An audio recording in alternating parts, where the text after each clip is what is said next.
ನಮ್ಮನ್ನ ಜಾಗೃತಗೊಳಿಸಿದಂಥದ್ದು ನೀವು ಟಿವಿ ಮಾಧ್ಯಮದವರು ಸ್ವಾಮಿ. ನೀವೇ, ನಿಮಗೆ ಧನ್ಯವಾದಗಳು. ನೀವೇ ಪ್ರತಿನಿತ್ಯ ಹೆಣ್ಮಕ್ಳು ಯಾಕರು ಸುಗಿತಾ ಇರೋದನ್ನ ತೋರಿಸಿದಿರಿ. ಬಸ್ಸಲ್ಲಿ ದಿನ ಗುದ್ದಾಟ ಮಾಡೋದು ತೋರಿಸ್ತಾ ಇದ್ದೀರಿ.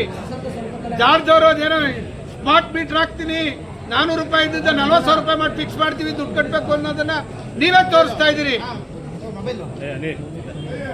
6 ತಿಂಗಳಿಂದ ಒಂದೇ ಸಲ ಹಾಕಿ ಯಾವ್ದಾದ್ರು ಎಲೆಕ್ಷನ್ ಬರಬೇಕು, ಯಾಕ್ರೆ ಜನ ಓಟ್ ಹಾಕಿಲ್ಲ ಅಂದ ತಕ್ಷಣ ರಿಲೀಸ್ ಮಾಡಿಸ್ತಾರೆ. ಆ ಮಹಿಳಾ ಮಂತ್ರಿಗಳು ಬೇರೆ ಅದಕ್ಕೊಂದು ಮಂತ್ರಿ ಮಾಡಿಕೊಂಡಿದ್ದಾರೆ. ಇಂಥ ಹಲವಾರು ಸನ್ನಿವೇಶಗಳನ್ನ ದಿನನಿತ್ಯ ನೀವು ತೋರಿಸ್ತಾ ಇರೋದ್ರ ಮೇಲೆ ನಾವು ಹೋರಾಟ ಸ್ಟಾರ್ಟ್ ಮಾಡಿದ್ದೀವಿ. ನೀವು ಯಾವುದೇ ಉಚಿತ ಭಾಗ್ಯವನ್ನು ಏನು ಕೊಡ್ತಾ ಇದ್ದೀರಿ, ಪ್ರತಿ ತಿಂಗಳು 1 ರಿಂದ 5ನೇ ತಾರೀಕೊಳಗೆ ಕೊಡುವಂತದ್ದಾಗಬೇಕು.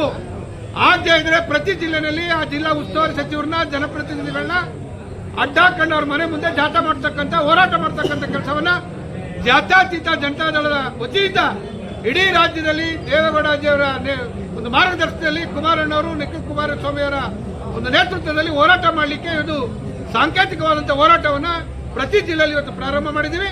ಇವತ್ತು ಮಂಡ್ಯ ಜಿಲ್ಲೆಯಲ್ಲೂ ಕೆಲಸ ಮಾಡ್ತಾ ಇದ್ವಿ. ಸರ್, ಒಂದ್ ಕಡೆ ವಸತಿಗೆ ಕೊಡಬೇಕು ಅನ್ನೋ ಒತ್ತಾಯ, ಒಂದ್ ಕಡೆ ಗ್ಯಾರಂಟಿಗಳಿಗೆ ಸರ್ಕಾರ ಜೋತ್ ಬಿದ್ದಿದೆ, ಅಭಿವೃದ್ಧಿ ಕಾರ್ಯಗಳು ಆಗ್ತಾ ಇಲ್ಲ ಅಂತ ಆರೋಪ. ತಿರ್ಗಾ ಅದು ಬೇರೆ, ನಾವೇನ್ ಮಾಡ್ತೀವಿ, ಜೋತ್ ಬಿದ್ದು ಸರ್ಕಾರ ಜೋತ್ ಬಿದ್ದುಗಳಿಗೆ ನಾವೇನು ಹೇಳಿಲ್ವಲ್ಲ.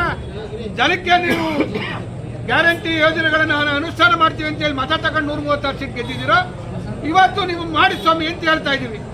ಪ್ರತಿನಿತ್ಯ ಗೊಳೋ ಅಂತ ಅಳ್ತಾ ಇರ್ತಕ್ಕಂಥದ್ದು ನೋಡ್ಕೊಂಡು ಸುಮ್ಮನೆ ಕೂತ್ಕೊಳ್ಳೋಕ್ಕಾಗತ್ತಾ? ಹೆಣ್ಮಕ್ಳು 2,000 ಬರಲಿಲ್ಲ ಅಂತ ಗೊಳೋ ಅಂತ ಅಳ್ತಿರ್ತಕ್ಕಂಥದ್ದು ನೋಡ್ತಾ ಇದೀವಿ. ಬಸ್ಸಲ್ಲಿ ಮುಂದಾಲೆ ಹಿಡ್ಕೊಂಡು ಸರಿಯಾದ ಬಸ್ಗಳ ವ್ಯವಸ್ಥೆ ಇಲ್ಲದೆ ಗುದ್ದಾಡ್ತಾ ಇರ್ತಕ್ಕಂಥದ್ದನ್ನು ನೋಡ್ತಾ ಇದೀವಿ. ಇವತ್ತು ಯುವಕರು ಇವತ್ತು ಬೀದಿಯಲ್ಲಿ ನಿಂತಿದ್ದಾರೆ. ವಿದ್ಯಾರ್ಥಿಗಳಿಗೆ ಬಸ್ ಇಲ್ಲದೆ ಒಂದ್ ಕಡೆ ಅವರು ಸ್ಕೂಲ್ಗೆ ಹೋಗಿ ಅಳ್ತಾ ನಿಂತಿದ್ದಾರೆ. ಇಂಥ ಹಲವಾರು ಸಮಸ್ಯೆಗಳನ್ನು ನಾವು ಕಣ್ಣಿಂದ ನೋಡ್ತಾ ಇನ್ನು ಮುಂದೆ ಸುಮ್ಮನೆ ಕೂತ್ಕೊಳ್ಳಿಕ್ಕೆ ಸಾಧ್ಯ ಇಲ್ಲ.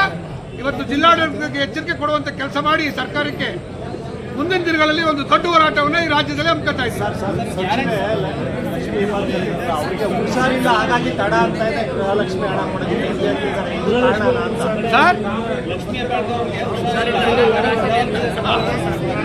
ಲಕ್ಷ್ಮೀ ಹೆಬ್ಬಾಳ್ಕರ್ ಅವ್ರಿಗೂ 2,000 ಬಿಡುಗಡೆ ಮಾಡೋಕ್ಕೂ ಸಂಬಂಧ ಏನ್ರಿ? ನಾನು ಮಂತ್ರಿಯಾಗಿ ಕೆಲಸ ಮಾಡೋರು, ಸರ್ಕಾರ ಅದೇ ಸೆಕ್ರೆಟರಿಯೇಟ್ ಇದೆ, ಅವ್ರು ಮಾಡ್ತಾರೆ.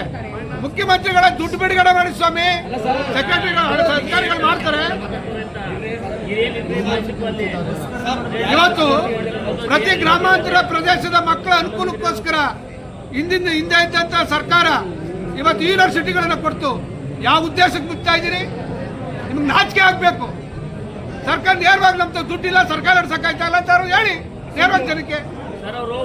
ಓಪನ್ ಮಾಡೋದಲ್ಲ, ಸಂಬಳಗಳು ಕೊಟ್ಟಿದ್ದ ನೀಟಾಗಿ ನಿರ್ವಹಣೆಗೆ ನಾವು ಮಾಡ್ದೋ ಸ್ವಾಮಿ, ನಾವಿರೋದಂತ ನಡೆಸಿದ್ವಲ್ರಿ. ಈಗ 20 ತಿಂಗಳಿಂದ ಈಚೆಗೆ ನಿಮ್ ಸರ್ಕಾರ ಬಂದ್ಮೇಲೆ ಏನಾಗಿದೆ ಅಂತ ಶ್ವೇತಪತ್ರ ಹೊರಡಿಸಿ.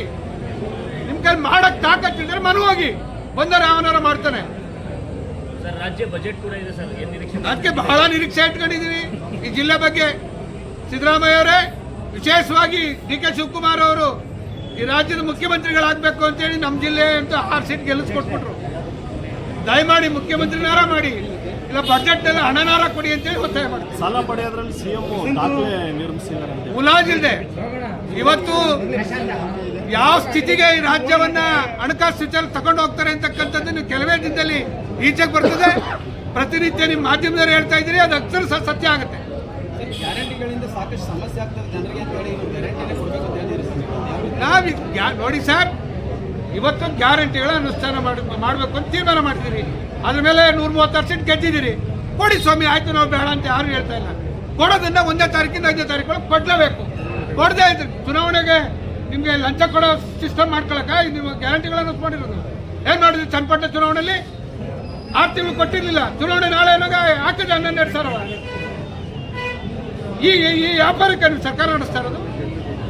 ಅದೇ ಮೋಸ್ಟ್ಲಿ ಜಡ್ಪಿ ಮಾಡ್ತೀವಿ ಅಂತಾರೆ, ಜಡ್ಪಿ ತಾಲೂಕ್ ಪಂಚಾಯತಿಯ ಅದಕ್ಕೆ ಕೊಡಕ್ ಮಾಡಿಕೊಂಡಿರ್ಬೇಕು ಅಂತಾರೆ. ಆ ಇಲಾಖೆ ಮಂತ್ರಿ ಸುದ್ದಿ ಹಾಕಿ ಮಾತಾಡ್ತೀರಿ. ಹಣಕಾಸು ಇಲಾಖೆಯಿಂದ ನೇರವಾಗಿ ಸೆಕ್ರೆಟರಿ ಬಂದ್ರೆ ಸೆಕ್ರೆಟರಿ ದುಡ್ಡು ರಿಲೀಸ್ ಮಾಡ್ತಾರೆ. ನಾನೇನು ಮಂತ್ರಿ ಕೆಲಸ ಮಾಡಿಲ್ವಾ? ಮಂತ್ರಿ ಸೈನ್ ಹಾಕ್ತಾರೆ ಚೆಕ್ಗೆ. ಸಿಎಂ ಫೈನಲ್ಲು ಸಿಎಂ ಬರ ಮಾಡ್ಬೋದಲ್ಲ, ಮಂತ್ರಿ ಮೇಲೆ ಹಾಕಿ ಹೇಳ್ಬೇಕು. ದಯಮಾಡಿ ಇದು ಕೊನೆ ಎಚ್ಚರಿಕೆ. ಮುಂದಿನ ದಿನಗಳೇ ಇದನ್ನು ಅನುಭವಿಸಬೇಕಾಗುತ್ತೆ ಅಂತಕ್ಕಂಥ ಈ ಸರ್ಕಾರಕ್ಕೆ ಎಚ್ಚರಿಕೆ ಕೊಡ್ತಾ ಇದೆ. ಮುಂದೆ ನೋಡ್ತಾ ಇರಿ, ನೀವೇ ಇರ್ತಿರಲ್ಲ, ನಿಮ್ಮನ್ನು ಸೇರಿಸ್ಕೊಂಡು ಮಾಡ್ತೀವಿ. ನೀವೇ ನಮ್ಮನ್ನು ಎಚ್ಚರಿಸಿರೋದು. ಸಬ್ಸ್ಕ್ರೈಬ್ ಬಟನ್ ಮೇಲೆ ಕ್ಲಿಕ್ ಮಾಡಿ ಹಾಗೂ ನಮ್ಮ ಹೊಸ ವಿಡಿಯೋಸ್ ಅಪ್ಲೋಡ್ಗೋಸ್ಕರ ಪಕ್ಕದಲ್ಲಿ ಕಾಣುವ ಬೆಲ್ ಬಟನ್ ನಮ್ಮೆಲ್ಲ ವಿಡಿಯೋಗಳನ್ನ ಲೈಕ್ ಮಾಡಿ, ಶೇರ್ ಮಾಡಿ ಹಾಗೂ ಕಮೆಂಟ್ ಮಾಡಿ.